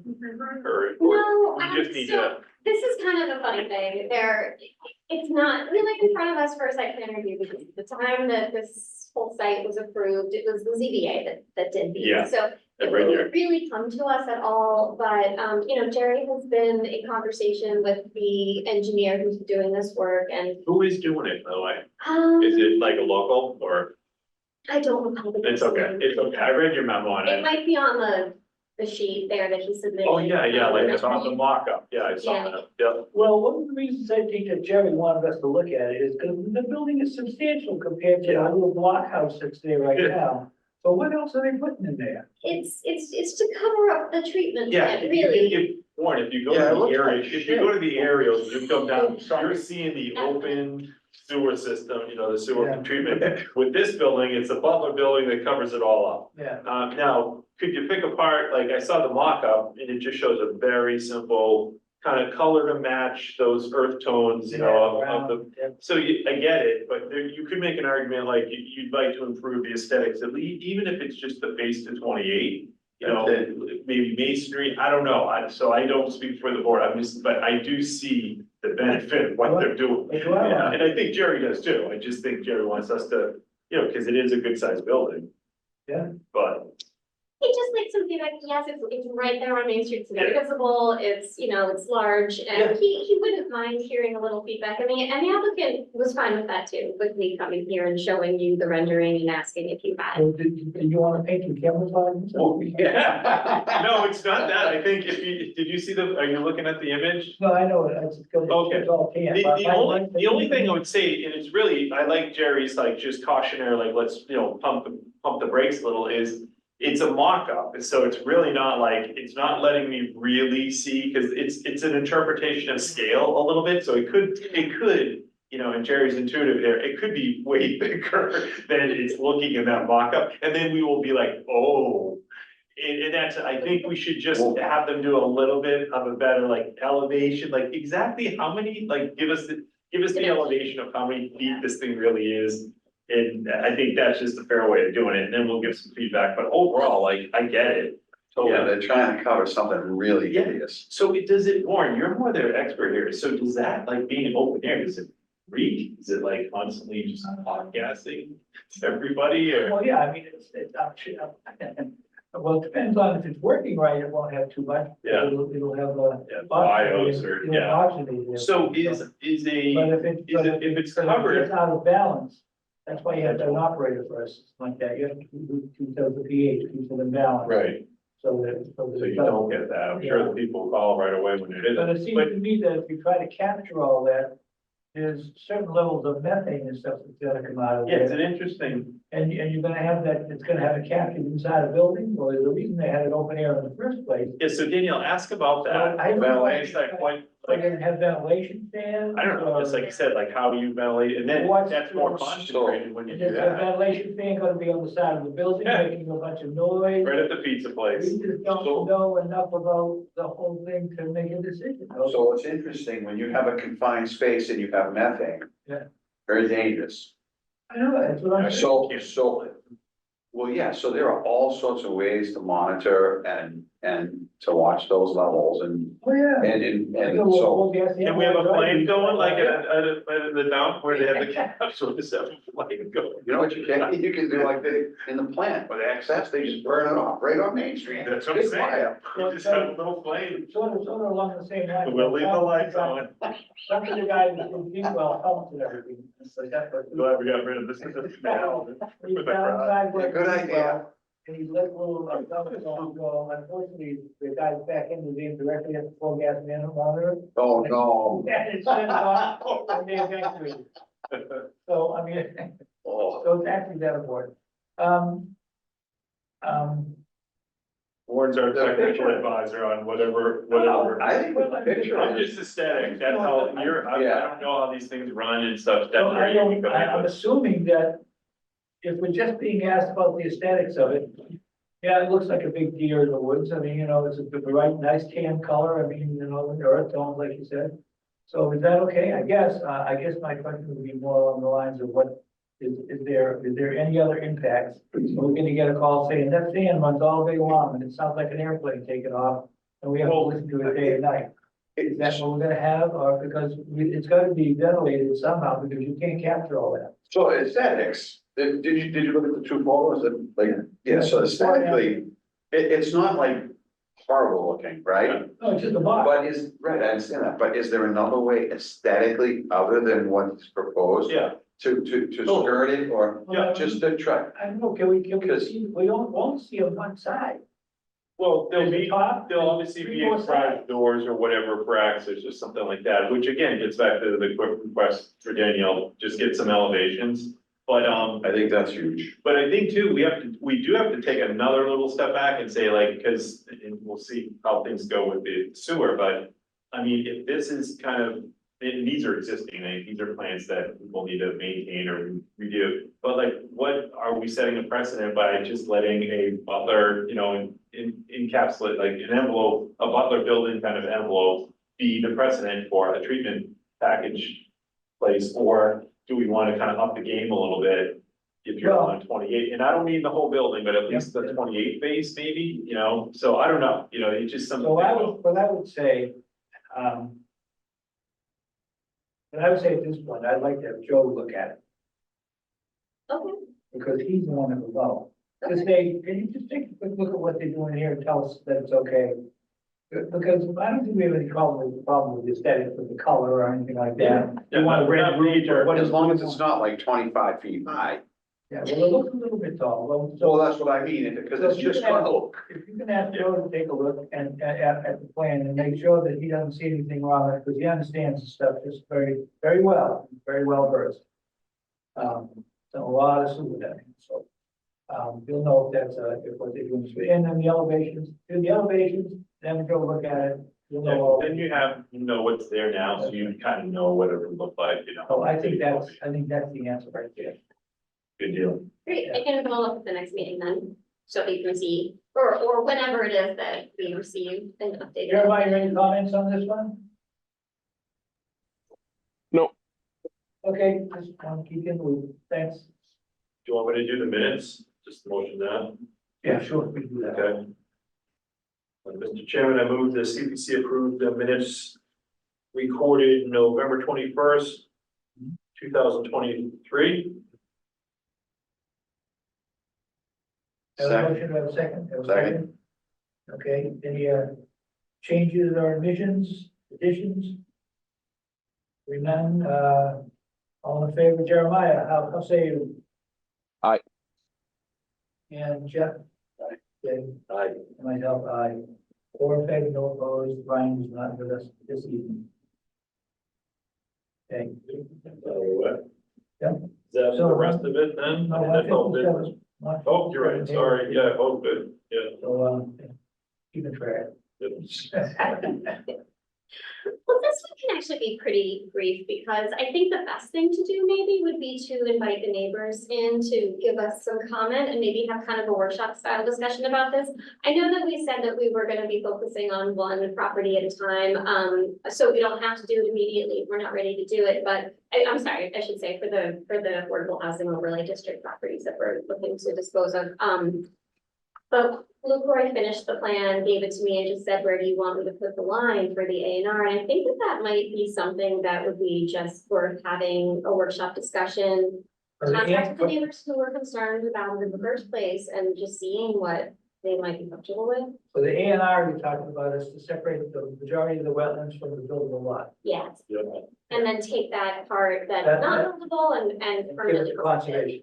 Yeah, or put some kind of conservation restriction on it, or just in some way arrange it so that it's not. Well, now, there's a difference here. The difference is that if you just put a conservation restriction on it, we still collect tax dollars, albeit a smaller amount. It's And not if you give it to different. conservation, then nobody pays taxes.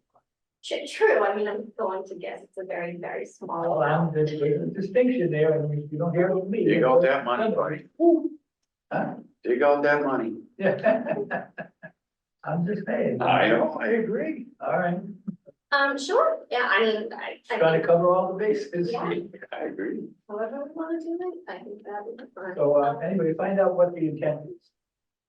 Well, the intent, I mean, we they, can dictate what we want to happen, Right. as far as through the RFP, we can then, say. then the powers that be would probably prefer that we just put a conservation restriction on it. And lower the tax burden, lower the tax bill and leave it as a paying customer.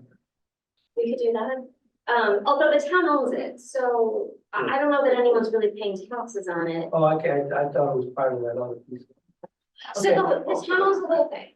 So we're talking about, disposing of, cutting it off and keeping Okay, the sensitive area, okay. so All right. that So that we already own it, so then. we already, Yeah. I mean, we're not actually generating any tax revenue. I don't think we're gonna be able to give it to someone and then tell them they're gonna pay taxes on Yeah, it. well, budding property, we don't want. Somebody wanted to expand their property. Oh, like, would somebody wanna own it? Yeah. I almost feel we'd be safer to just hang on to it Yeah, because we'll just keep it. then the town is. Well, then if they, yeah, okay, and then, so basically, we'll just keep that with the town, and then we'll sell off the piece of property that, or transfer in some way the piece of property that's buildable. I think the neighbors would be most comfortable with that not being All right. sold. Well, Okay. So Danielle, who would kind of help us in that workshop, like what civil to show this would be a line here, this would work in the A&R for setbacks and all that? Well, that's a good question. I'm not sure we necessarily are gonna be able to have Luke come and tell us exactly how it can be done. I think only because we would need to give him a concept and he would need to sit and figure it out. Right. Yeah, well, you And can I just think do it, that's what they call, you could just do an envelope. Say, So here's just an back envelope. it, back now, yeah, okay, yeah, and then we give that back to Here's them. an envelope This of is some the- kind this is that the meets zoning. feedback. Here's a rough line, or what we're But is thinking. it's staked, right? So we know if we're, because when you say a workshop, are we walking it or are we just on paper? Paper. Okay, I gotcha. did, the last time I kind of walked it with the neighborhood was when we were going to town meeting to ask Okay, for this, and, I think just about everybody who was concerned, showed up. It was a very big group. right. And we were able to go to the front of the property by Maple Street and say, okay, this is the area we're thinking about developing, and that whole area, abutting the subdivision behind it is all wet, and we're not thinking of developing it, but I think to see an actual line on the property to say, this is in and this is out, I Right. think that would ease. There's that people's Heritage concerns. Way that's right behind there, right? I'm sorry, Heritage Way is right behind you, yeah. so, They okay, might so, have built all that. Yeah, so set it up. yeah, I figured we could do that next, maybe sometime after the holidays. That's where Earl Huff will go to the water line, then went home, and they, for the weekend, and bought the 2 million gallons of water.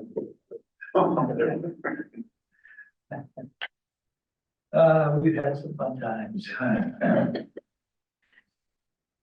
So, All right. any ZBA, yes? Oh, any, no, there's no DBAs on there. No, because we didn't meet last time, we kind of got off of our timing to comment for their last, I think there were a few home occupations at their last meeting, but we didn't meet in time to give feedback as a board.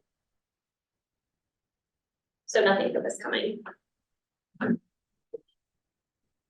So any, updates, or are we, I just wanted to update you on the 7 St. Teresa, the RFP is in there. You know, I actually meant to put this on the agenda as its own item, so if we want to keep that for the next meeting, we can certainly do that. Of the RFP, Yeah, I put an RFP in there, that's for disposition of, you know, another property in the affordable housing overlay, and did you get a chance to read to it?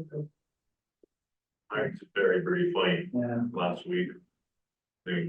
Well, I mean, it seems to be pretty straightforward. It's a little unusual in that it allows us to give the thing away if we want to. And by saying, you know, we dispose of it in whatever way we want. And I was surprised at the number of possible entities that you found that would be interested in doing it. I don't know for sure that all of them would be interested in. Are we gonna notify that particular group of people, or we think that? So it's gonna be an open RFP, it'll be advertised, it'll be open to anybody who, you know, feels that they're qualified and wants to apply. I also was collecting some names of organizations that I thought would be, you know, could be a good fit. I The wanted more to. choices we have, the better choices we have, be able to make. And it seemed to me that, you know, the select board had been a little bit concerned with the idea of one organization approaching us and Right. saying, we want, you know, particular properties, they wanted to make sure it was open, you know, they had Right. also suggested 1 or 2 other organizations, so I wanted to just make sure that we just make it known that the property is available, and ultimately it would be the select board to And it decide. seemed pretty complete to me. I didn't see any major flaws in that would cause us not to be able to. I mean, we can Sure, talk we about want it to. more in depth at the next meeting if you want, town council did review it, and so did the town's insurer, Yeah. and I vetted it. So you want to, we'll get a chance to look it over a little more thoroughly, maybe next meeting, if we have any questions or comments, we'll go over it. I'll put it on the actual agenda. Yeah, because you know, personally, I think it's fine. I think it's to touch on all the points that we need to touch on, so.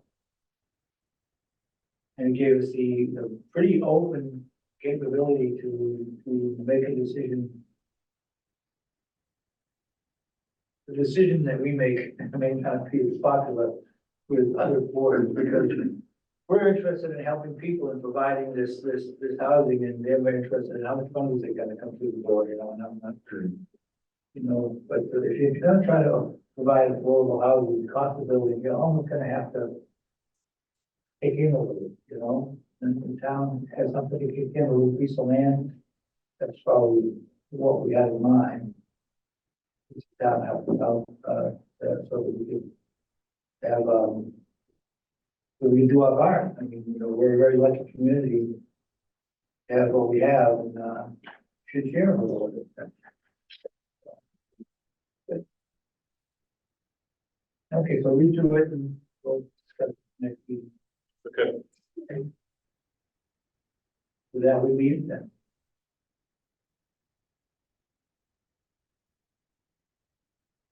You all set, Danielle? I am, I can give just a couple updates, they're really pretty brief, Okay. mostly to do with scheduling. So Debbie and I are both out a bit over the holidays. She's been out sick, so I'm not exactly sure what day she's coming back. I have to be out Wednesday through Friday because my daughter's having wrist surgery tomorrow morning, so, yeah, it's gymnastics. So, Oh, man. yeah, it's funny, but she'll be fine. Anyway, so I'll be around and available, probably not tomorrow, but Thursday, Friday, if anything should come up and you need to reach me, I'll be home. I won't really be working at home, but I took the time off, but just Yeah, wanted if to. anything got in, I'm local, so I can just, you know, pop over if you need something. Thank you. I appreciate it. Next week, so following Christmas, I'll be in on Tuesday. Debbie will be out, and then she'll be in the rest of the week and I'll be out. So one of us should be around at all times next week, so. And then I did hear from the select board that January 18th wasn't a date that would work for us to have a joint meeting. I don't know yet whether there will be how to go about proposing the next round of dates, but I will keep you updated if there are any further suggestions. I submitted to the state our MBTA community's proposed zoning district and, just awaiting feedback on whether they would accept it once, if that zoning were to go to town meeting. We expect it's a 90-day turnaround, and I should have written down the exact date that I put it in. It was the end of November, shortly before Thanksgiving. So we should have it back within the next couple of months.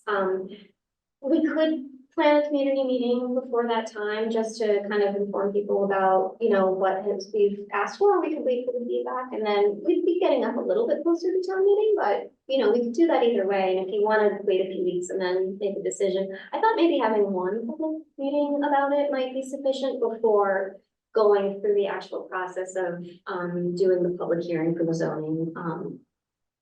But I thought maybe targeting around February for the timing of that meeting, late January meeting. I don't know what you all think about that, but I think we're getting some feedback and, we're assuming that the feedback will be minor feedback, correct this, fix this, or do that kind of thing. I certainly hope so, because if they say that we can't use what we have proposed, then I don't know what we'll do, but it seems to work, in my opinion. That's why my recommendation here is going to be to wait till after we get the feedback. Okay. That would make the most sense, because of that possibility that you just brought up. It can happen. But I know that, that's why I said, well, you anticipate that it's just gonna be minor changes or minor corrections to the application or whatever. But I think in this particular case, that's the way to see what they say. Okay, that's fine with me. That way we don't have to have a second meeting, say, remember all I told you? Forget it. I This is the new know. deal. Sometimes I've had to do that because their timing has been very short for when Right. they have to actually have their town meeting. And I would prefer not to have a second meeting and say, actually, we were told we have to completely change our approach. I'd rather not do that. Yeah, So- so let's wait till we get the feedback. Hopefully it'll come back sooner rather than later and we'll get something in, so. Okay, great. I submitted an expression of interest to the the municipal vulnerability program, which we are part of and eligible for their grants. It's just an expression of interest, but the actual grant program opens in the spring. I worked with DPW on this. It would be to ask for money for our two failing culverts, Chestnut Street and Burrows Road, to see if we could get a little bit more money for that. So, not sure what the results of that will be, but I'll certainly let you know. Taj McCulver. I'm just not sure about that, why we close that Chestnut Street culvert when I don't really see any damage really. Oh, I guess Mass Dot thought it was. I mean, I'm no engineer, so. Oh, mascot, Yeah, I think they required us to close it. okay. I got a great show. You want to see dangerous. Drive around Charlestown. Well, I mean, when you come down like 93 and everything, Everything's when you come rusted. southbound, the southbound side, on the southbound side, it looks good. If you turn around and look back, once you go underneath the bridge, you see all the steel sticking out, you're like, oh my God, I just drove under that? I know it, and how rusted, and, Yeah, you wonder how thick it is. yeah. And what all the So, I mean, cleaning I- going on. we got some. Yeah, those are worse than our culvert, I think, but I get it. Yeah. Okay, what else you got?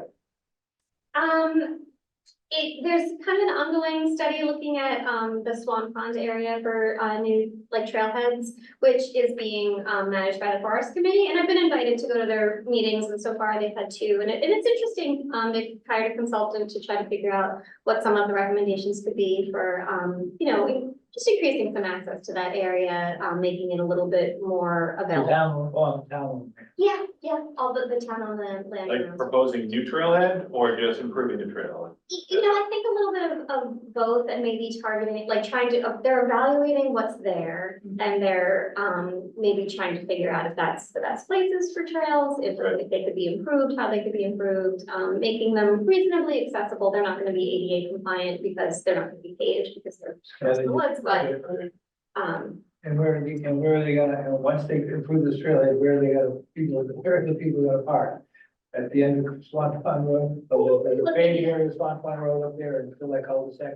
I think they're looking at, what the options might be for parking and better access. It's not as if there'll be a million people going there. But there will be a few, and there'll be some people have adopted some of these places like that trail across from the camping area there, there's, that place gets bogged, and, you know, a lot of people go there and walk their dogs, or just walk. Yeah. Just go there and walk, you know, it's a nice walk all the way down, it's a paved road, it's a little beat up, but it's paved. So the trail, the walk is nice, you know, and it's definitely in the woods, and there's no vehicles on it, so. So being able to create a nice trail like that, I think you need to make sure you can make it accessible, like providing the park. It's just even if it's a dirt park, because that's mostly dirt parking lot, that's one layer, all there. So, there's no reason not to make a little, if they approve that trailhead, if you have any input to say, make sure you, 2 or 3 parking spots. No, Yeah, no, Oh, you're wow. definitely looking at helping people, you know, park, access, walk. yeah, you know. without driving in somebody else's property, make sure you can clear, here's a place we can park so you can walk. That's the intent. Okay? Yep. Okay.